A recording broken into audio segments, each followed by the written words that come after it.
So now what I want you guys to do is to find a round object. So I grabbed a tomato because I don't have something completely round. You want to put it under a light source, so you're creating light, mid-tones to very dark.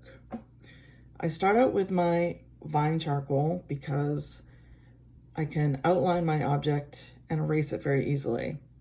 And so I started this outline and then I got a phone call which interrupted my last video. So I'm gonna try this again. So I outline with Vine charcoal the general shape, and then I just pull in with my hand like this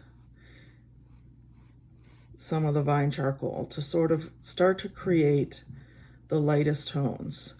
You don't want to create the darkest tones first because they're going to be hard to erase if you make a mistake.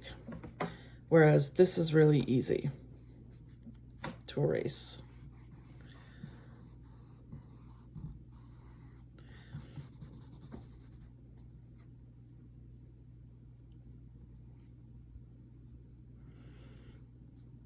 It's a little more gradual on top. Okay. And then I do add the shadow because I know the shadow is the darkest dark. And so that's where you use the compressed charcoal. I don't make it the overblown dark just yet, but I do get it in there because it's going to help me define this shape right here, the edges.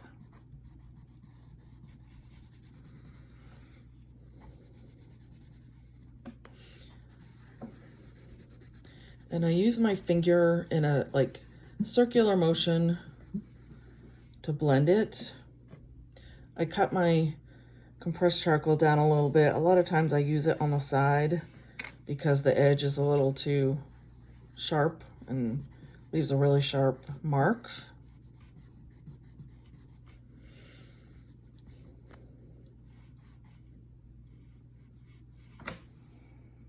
So you can see the shadow is starting to take shape. And what that does is it lifts the object off the table and it makes it look like a three-dimensional object as opposed to laying flat on the table. Okay. Then I will go in with Vine charcoal first and sort of do some initial midtones.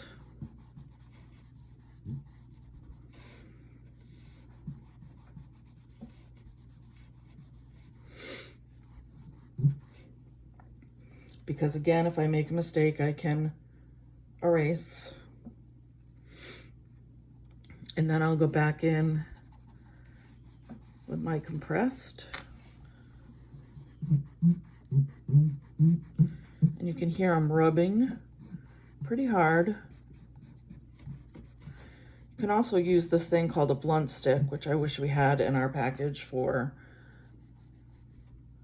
this class. They do sell them at the bookstore. I think they're like $1.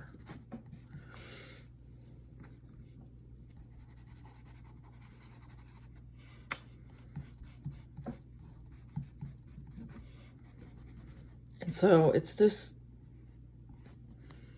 sort of gradual rubbing and pushing of the charcoal. And then using your kneaded eraser to pull out anything that's too dark. It's a little dark for me. I want to just have a gradual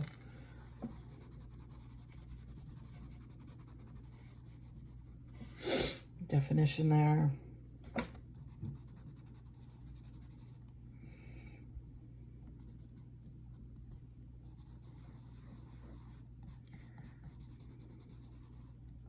And it's a smooth object, right? So we want the surface to look smooth. And then I will probably go back and darken this out.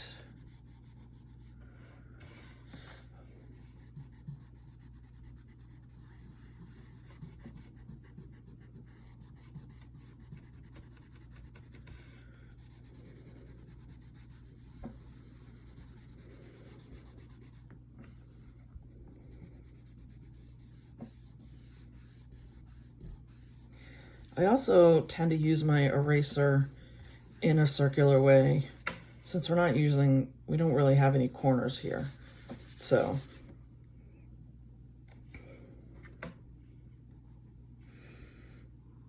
I'm gonna add like my really dark line right there.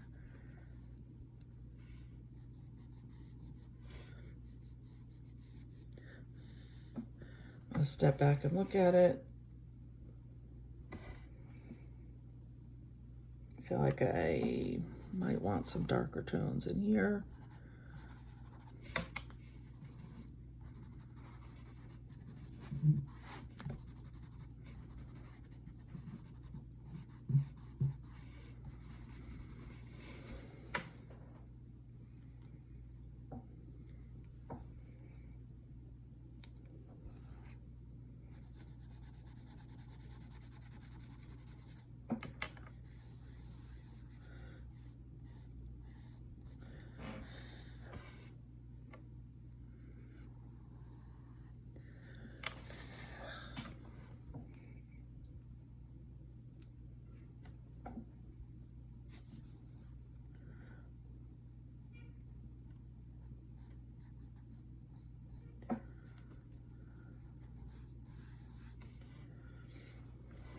So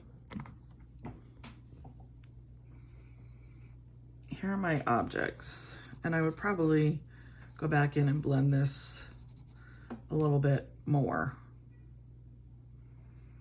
So I hope that has helped for